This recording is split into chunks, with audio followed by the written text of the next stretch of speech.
مانوں سے جی جناب ہمارے ساتھ آج موجود ہیں ارسلان ظفر صاحب جو کہ انجینئر ہیں. السلام علیکم, کیسے ہیں ارسلان؟ وعلیکم السلام, الحمدللہ ٹھیک ٹھاک, آپ کیسی ہیں؟ الحمدللہ ہم بھی ٹھیک ٹھاک. آپ کو مسکراتی صبح میں ہم خوش آمدید کہتے ہیں. جزاک اللہ. بہت پیاری سہیلی سے آپ کی ملاقات کروائیں گے, ہنا توصیف جن کا نام ہے, جو کہ ایجوکیشنسٹ ہے اور IT ایکسپرٹ ہے. السلام علیکم, کیسی ہو ہنا؟ جی السلام علیکم, میں بالکل ٹھیک ہوں, آپ بتائیں آپ کیسی ہیں؟ وعلیکم السلام, میں بالکل ٹھیک ٹھاک الحمدللہ خیریت سے. پیاری لگتی ہوں لوگوں کو, لیکن ہوں بھی پرسنلی محسوس کرتی ہوں, تمام بہنوں سے یہی کہتی ہوں کہ ایک دوسرے کی تعریف کیا کریں. تو آپ آج بہت پیاری لگ رہی ہیں ماشاءاللہ. بہت بہت شکریہ, آپ بھی بہت اچھی لگی. یہی میرا مقصد تھا اور جو کہ پورا ہو گیا. تمام بہنوں کو یہی کرنا چاہیے کہ جو لوگ سمجھتے ہیں کہ بھائی دیکھیں مارچ آ گیا ہے اور مارچ میں ہم وومنز ڈے بھی سیلیبریٹ کرتے ہیں, تو جو لوگ یہ سمجھتے ہیں کہ عورت ہی عورت کی سب سے بڑی دشمن ہے, اس بات کو اس سال جو ہے ہم نے غلط ثابت کرنا ہے. عورت ہی عورت کی سب سے اچھی دوست کر کے جو ہے وہ ہم ایک لوگو بنائیں گے اور اس کو پروموٹ کریں گے انشاءاللہ. تو آپ کو بھی خوش آمدید کہتے ہیں مسکراتی صبح میں. جی اپنے بارے میں بتائیے, آپ انجینئر ہیں, کس طرح سے پڑھائی حاصل کی اور کیا انجینئر ہی بننا چاہتے تھے یا بننا کچھ اور چاہتے تھے اور سڈنلی بن گئے انجینئر؟ میرا نام ارسلان ظفر ہے, جیسے آپ نے مجھے مخاطب کیا. میں پیشے سے سول انجینئر ہوں. ٹھیک ہے. ابتدائی تعلیم میری سر سید یونیورسٹی سے ہے, پھر میں نے ماسٹرز کیا NID یونیورسٹی سے. اچھا, جو آپ نے سوال کیا نا, یہ بڑا انٹرسٹنگ ہے. آج کل کے نوجوانوں کے لیے بھی یہ چیز سمجھنے کی ضرورت ہے کہ آپ جو چاہتے ہیں کیا آپ نے وہ کیا. یہ سوال بہت اچھا ہے. تو ایسا تھا کہ میں شروع سے ہی انجینئر بننا چاہتا تھا, بٹ سول انجینئر بننا چاہتا تھا. یہ میرے مقدر میں شاید اللہ تعالیٰ نے لکھا ہوا تھا. بے شک. جب میرا ایڈمیشن ہوا سر سید یونیورسٹی میں تو وہ ہوا کمپیوٹر سائنس میں. کمپیوٹر سائنس میرا سبجیکٹ تھا نہیں. ٹھیک ہے. تو پھر میں نے یہ سوچا کہ یار اب مجھے کیا کرنا چاہیے. میں نے اس کے لیے پڑھا. میں نے 3 مہینے کمپیوٹر سائنس کی اسٹڈی کی. پھر مجھے سمجھ میں آیا کہ یار میں یہ کر نہیں سکتا, اب میں کیا کر سکتا ہوں. تو پھر میں نے اس کی اسٹڈی کی. پھر مجھے پتہ چلا کہ میں کنسٹرکشن تعمیرات کے شعبے میں میرا تعلق ہے, میں وہاں میرا دماغ لگتا ہے, تو میں کیوں نہ اس شعبے کو پرسو کروں. تو سر سید کے اندر ایک چینج آف ٹیکنالوجی کا ایک کانسیپٹ ہے, بہت اچھا کانسیپٹ ہے. اس میں یہ ہوتا ہے کہ آپ مڈ ٹرم ایگزامینیشن تک اپنے فارم کو چینج کرا سکتے ہیں اور اپنے ڈپارٹمنٹ کو چینج کر کے دوسرے ڈپارٹمنٹ میں جا سکتے ہیں. اوکے. بٹ وہ ساری ڈیپینڈ کرتا ہے آپ کے پرسنٹیج کے اوپر. تو الحمدللہ پرسنٹیج اچھی تھی, ہم نے COT کے لیے فارم ڈالا اور سول انجینئرنگ ڈپارٹمنٹ میں ہو گیا. 4 سال اس میں پڑھائی کی دل لگا کے. اس کے بعد پھر کنسٹرکشن انڈسٹری میں آ گئے اور آنے کے بعد اپنا لوہا منوا دیا ہم نے الحمدللہ 12 سالوں میں. تو اچھی جگہ پہ موجود ہیں الحمدللہ. تو یہ ساری والدین کی دعائیں ہیں, سب کی دعائیں. اس میں ایک چیز بس میں یہ ایڈ کرنا چاہوں گا نوجوانوں کے لیے کہ جو وہ سوچتے ہیں نا اس کے لیے وہ تیاری شروع سے کریں. جیسے آپ کو یاد ہوگا بچپن میں ہمارے والدین بڑی سختی کرتے تھے پڑھائی کے اوپر, اور وہ کہتے تھے کہ یار پڑھائی کرو, اچھے گریڈز حاصل کرو. پھر اس پہ ایک یہ بات بھی آتی ہے کہ پڑھو گے لکھو گے بنو گے نواب, کھیلو گے کودو گے بنو گے خراب. تو یہ چیز بھی جو ہے نا اس وقت تو سمجھ نہیں آتی تھی, بری لگتی تھی کہ یہ کیسی بات کرتے ہیں والدین. کھیلنے سے منع کر رہے ہیں کہ بھائی رات 9 بجے کے بعد باہر نہیں جانا اور شام میں مغرب سے پہلے پہلے گھر آ جانا ہے. لیکن جب یہ واقعہ میرے ساتھ ہوا تو پھر مجھے احساس ہوا کہ نہیں, اتنے صحیح تھے والدین اور کتنا غلط تھا میں. تو پھر میں نے والدین کی بات کو اس وقت گھیرا سے باندھ لیا, اور اب اپنے بچوں کو بھی میں یہی تربیت دیتا ہوں کہ بیٹا یہ ایسے میری طرح لائف نہ کر دینا کہ کبھی بیچ میں آ کے لٹک جاؤ. یہ بھی ایک بات ہے نا کہ بیچ میں تو کل کو تم ہو جاتے ہیں کہیں نہ کہیں. بالکل پیشمان ہو جاؤ. تو تم ابھی سے تیاری کرو, اپنے آپ کو بہتر کرنے کی کوشش کرو, اور انشاءاللہ کامیابی تمہارے قدم چومے گی. تو بس نوجوانوں کے لیے پیغام تو یہی ہے میرا آج صبح کی مناسبت سے آپ کے, کہ ہنستے اور مسکرانے کے ساتھ ساتھ یہ چیز ضرور سوچیں کہ آپ کا ہنسنا مسکرانا زندگی بھر تا حیات رہے. اور وہ کب ہوگا؟ جب آپ اپنے شعبوں کو اور آپ اپنے ڈریمز کو اور اپنی ایمز کو ایک بڑے کانکریٹ ریئلٹی کے ساتھ جوڑ دیں گے اور اس پہ کاربند ہو جائیں گے. تو میرا یہی پیغام ہے عوام کے لیے. باقی مزید گفتگو کرتے رہیں گے. کہ جانب ہنا اپنے بارے میں بتائیے, آپ ایجوکیشن بھی بچوں کو فراہم کرتی ہیں, کس طرح سے کیا کیا صورتحال جو ابھی موجودہ صورتحال ہے کیا سمجھ رہی ہیں؟ نفسیاتی مسائل سے بھی ہم لوگ 2-4 ہیں, جوجھ رہے ہیں. کیا آپ کی رائے ہے کہ کس طرح سے حالات جو ہیں وہ بہتر ہو سکتے ہیں؟ جی تو سب سے پہلے تو میں یہ کہنا چاہوں گی کہ مجھے 10 سال ہو گئے درس و تدریس کے شعبے سے وابستہ ہوئے, اور اس سے پہلے میں نے کچھ IT کا بھی کام کیا ہوا ہے. تو یہ ہے کہ آج کل کے دور میں بچے جو ہیں وہ ماشاءاللہ ان کے لیے زیادہ چیلنج ہے کام کرنے کے حوالے سے. ان کی پڑھائی ان کی لکھائی یہ سب بہت میٹر کرتی ہے. اور اس کے ساتھ ساتھ میں یہ کہنا چاہوں گی کہ جو بچے ہیں ان کو اسی حساب سے جو ہے وہ مطلب پڑھائی مل رہی ہے الحمدللہ. اور چونکہ میرا تعلق بیکن ہاؤس اسکول سسٹم سے ہے, میں بیکن ہاؤس میں پڑھاتی ہوں, تو یہ ہے کہ وہاں پہ ماشاءاللہ ہم بہت معیاری تعلیم دیتے ہیں. اور میں نے چونکہ پڑھائی بھی یہی کی ہے. اچھا, تعلیم کے ساتھ ساتھ تربیت کتنی ضروری ہے نا؟ تعلیم کے ساتھ ساتھ تربیت بہت ضروری ہے، کیونکہ جو بچے کی جو پہلی درسگاہ ہوتی ہے وہ اس کی ماں کی گود ہوتی ہے. تو بچوں کے لیے سب سے زیادہ ضروری جو ہے وہ گھر سے ہی ان کی تربیت ضروری ہے. اسکول جو ہے وہ آپ کو تعلیم فراہم کرتا ہے، لیکن اس کے ساتھ ساتھ جو تربیت ہے وہ آپ کی گھر سے ہوتی ہے. بالکل. تو اگر آپ گھر میں، اگر آپ کا گھر کا ماحول اچھا ہے اور اگر آپ کا گھر کا ماحول پڑھنے لکھنے والا ہے تو آپ ڈیفینیٹلی وہ آپ کی پرسنالٹی پہ بہت فرق پڑتا ہے اس سے. بالکل. اچھا، جیسے آج کل میں دیکھ رہی ہوں ہر اسکول میں فوکس ہوتا ہے کہ بچوں کو جو ہے وہ انگلش پراپر آنی چاہیے، چاہے اردو اس کو جیسی بھی آئے. اردو پہ ایسا کوئی اتنا فوکس نہیں ہوتا. تو آپ کیا سمجھتی ہیں کہ یہی صحیح درست بات ہے کہ انگلش پہ بہت زیادہ فوکس؟ کچھ بچے جو وہ الجھ جاتے ہیں، کیا پراپر اردو آنا کافی نہیں ہے ہمارے اسکولنگ سسٹمز کے لیے، یا انگلش آنا بھی چلے ٹھیک ہے لیکن بچوں کو جو کہا جاتا ہے کہ پش کیا جاتا ہے کہ آپ کو آنا لازمی، جس سے بچے جو ہے وہ جھنجھلا بھی جاتے ہیں، ان کی نفسیات پہ بھی اثر پڑتا ہے. بعض اوقات بچوں کو سمجھ ہی نہیں آ رہی ہوتی ٹیچر بول کیا رہی ہیں. تو کیا سمجھتی ہیں اس بارے میں؟ میرے خیال سے کہ انگلش کے ساتھ ساتھ اردو بھی اتنی ضروری ہے، اور ہم اپنے اسکولس میں اردو بھی اتنی ہی فراہم کر رہے ہیں. اور ہمارا باقاعدہ آپ کو پتا ہے کہ جو اردو کا جو سنگل نیشنل کیریکولم ہے اس میں ہم اردو کو زیادہ فوکس کر رہے ہیں ایز کمپیئر ٹو انگلش. اور اردو جو ہے وہ بہت ضروری ہے بچوں کے لیے، کیونکہ ہماری وہ قومی زبان ہے، ہماری مدر ٹنگ ہے، تو ہم اس کو پڑھتے ہیں. اور میرا نہیں خیال کہ اس سے جو ہے کوئی فرق پڑتا ہے. ہم اتنی ہی اردو پہ فوکس کرتے ہیں جتنا ہم انگلش پہ کرتے ہیں. بالکل. ٹوٹی پھوٹی بچے جو ہیں وہ آج کل اردو لکھ رہے ہوتے ہیں. میں جب خود اپنی بچی کو دیکھ رہی ہوتی ہوں تو وہ پڑھی لکھ رہی ہوتی ہے تو میں بولتی ہوں بیٹا اس طرح نہیں، اس طرح لکھتے ہیں. تو عمران اور بھوت جو ہے وہ پاگل ہو چکا ہے، اس سے ہم لوگ سب دو چار ہیں. لیکن پھر بھی میں کہتی ہوں کہ پاکستانی اور جو کراچی والے ہیں نا وہ اتنا جذبہ رکھتے ہیں کہ اپنی تکالیف اتنی خوشی خوشی بیان کرتے ہیں، اور صبر کا دامن جو ہے انہوں نے چھوڑا نہیں ہے ابھی تک. یہ تو خاصا ہے نا کراچی والوں کا کہ کراچی کی خوبصورتی یہی ہے کہ ہم لوگ صابر اور شاکر ہیں. ہم یہ پورا ملک چلا رہے ہیں. اب اس پہ ہمیں جو ہے کہا جاتا ہے کہ آپ نے دیا کیا، تو ہم مسکرا کے جواب دیتے ہیں بھائی ٹھیک ہے، جو ہم نے دیا ہے وہ آپ کھا رہے ہیں، جو آپ نے نہیں دیا وہ آپ کو پتہ چل جائے گا ایک دن. بالکل ایسا ہی ہے کہ پورا اب جو ہمارا معاشی اب ہے کراچی ہی اس کو جو ہے وہ اسٹیبل کرتا ہے، اور ہم لوگ ہی سب کچھ دیکھ رہے ہوتے ہیں. لیکن پھر بھی کراچی کو کوئی نہیں دیکھ رہا ہوتا. سڑکوں کا ذکر بھی کفیل احمد صاحب نے کیا، تو میں تو کبھی کبھی پریشان ہو جاتی ہوں دیکھ کر کہ جس کو بیچارے کو L4 L5 کا مسئلہ ہو وہ بائک پہ سفر نہیں کر سکتا، یا وجوہات بھی جو ہیں وہ اسی وجہ سے ہیں. وہ کر رہے تھے کراچی کے حوالے سے اگر میں بات کروں تو آپ کیا سمجھتے ہیں ارسلان ظفر صاحب کہ کس طرح سے جو ہے وہ حالات ہم بہتر کر سکتے ہیں کراچی والے؟ کیا اپنی مدد آپ کے تحت ہی چیزیں بہتر کر سکتے ہیں یا حکومت کی طرف دیکھیں؟ کیونکہ ہم نے بہت وعدے دیکھ لیے، دعوے دیکھ لیے، لیکن جب ہم اپنی آنکھوں سے دیکھتے ہیں تو اس کے برعکس ہوتی ہیں ساری چیزیں. مطلب اب کس حکومت کو دیکھیں گے؟ یہ حکومت آپ نے تو نہیں چوز کی، یہ حکومت تو آپ پہ مسلط کی گئی ہے. جو اس سے پہلی حکومت تھی وہ آپ نے پسند کی تھی، آپ اس کو اقتدار میں لائے تھے. تو آپ نے کیا کیا کہ کچھ غنڈوں نے اس کو تہس نہس کیا اور آپ کے پورے ڈیموکریسی سسٹم کی کو تہس نہس کر کے اور سب کو نکال دیا اور اپنے من پسند لوگوں کو وہاں پہ لگا دیا. تو آپ ان سے توقع تو بالکل نہیں کر سکتے. اب آپ کیا کریں گے؟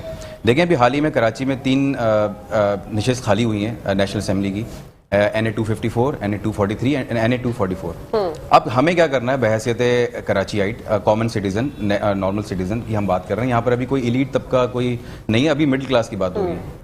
کراچی کو بنانے والے بھی مڈل کلاس تھے، جتنے بھی گجراتی وہاں سے آئے تھے، جتنے بھی یہاں سے کراچی مہاجرین تھے، ان سب نے اس ملک کو بنایا. میمن جتنے بھی تھے سب نے یہ کراچی کو بنایا. تو اب ہم نے کرنا کیا ہے؟ اب ہم نے کسی کو کوسنا نہیں ہے، نہ کسی کو الزام تراشی کرنی ہے. ہم نے یہ کرنا ہے کہ ہم نے کامن مین کی طرح NF 243, NA 244 میں 254 پہ آپ نے نمائندگی جمع کرانی ہے ایز این انڈیپینڈنٹ کینڈیڈیٹ.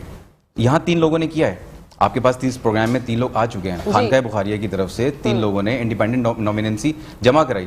کیا ہوا اس سے؟ انہوں نے کیوں کرائی؟ کیونکہ وہ کسی جماعت سے تعلق نہیں رکھتے، وہ ایک انڈیپینڈنٹ کینڈیڈیٹ ہیں، اسی معاشرے کا حصہ ہیں. ایسے ہی ہچکولے کھاتی ہوئی سڑکوں کے اوپر وہ چلتے ہیں، روزانہ اپنے کاروباری زندگی مصروف بھی ہوتے ہیں، جاتے بھی ہیں، ان کو یہ مسائل پتہ ہیں.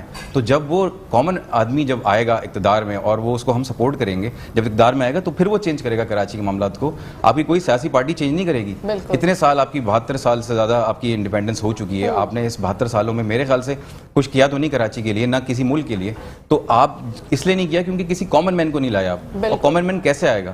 وہ کامن مین آئے گا کیسے؟ آپ کی اور میری سپورٹ سے آئے گا. جب تک ہم ان کو سپورٹ نہیں کریں گے، ڈاکٹر عاقف ہیں، ماجد مقصود صاحب ہیں، عامر واحدی صاحب ہیں، یہ تینوں اپنے علاقے میں کام کر رہے ہیں. ابھی آپ یہ دیکھیے جب انہوں نے نامینیشن پیپر جمع کرائے تو ان کو نشان ملا ہے ایس کا.